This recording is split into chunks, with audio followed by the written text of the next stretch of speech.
One bright and sunny morning, Timmy the turtle woke up with a grumbly tummy. "Time for the best sandwich ever," he said, rubbing his belly tinny.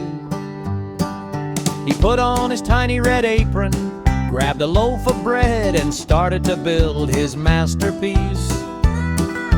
First came the lettuce, crunchy and green, then the cheese, shiny and stretchy like golden strings. He added tomato slices, 2 pickles, a dash of salt, and whispered proudly, "I'm the greatest chef by default." Just when Timmy was ready to take a big bite, something strange happened. Achoo! Sneezed the sandwich right in his face. Shannon! Tomato slices flew, cheese flopped, and the pickles did a flip. Timmy jumped back. "My sandwich can talk or sneeze." Then came a tiny voice from between the bread. Out crawled a little ant wearing a white chef's hat.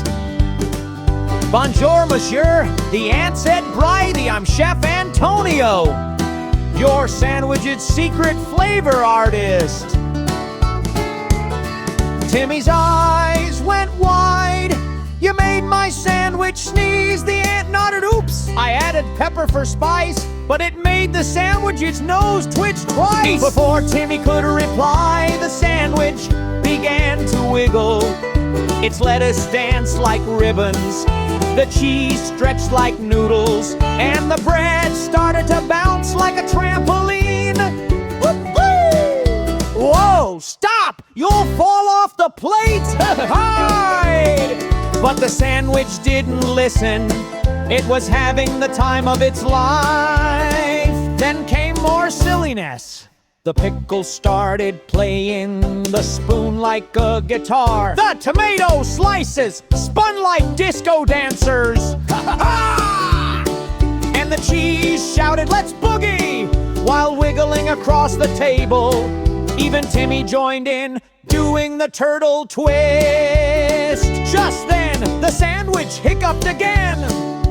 Hick, hick, hick, it went, bouncing so high it landed splat right on Timmy's head. Okay, that's enough excitement," said Timmy, wiping off a slice of cheese. Chef Antonio bowed. "Mercy, Monsieur Turtle, best lunch I've ever sneezed in." Timmy laughed so hard, he rolled onto his shell. Then he said, "Next time, I'll just have soup." The sandwich sighed in relief. "Phew! Soup doesn't sneeze!" And from that day on, Timmy always checked his sandwich for ants with chef hats, just in case.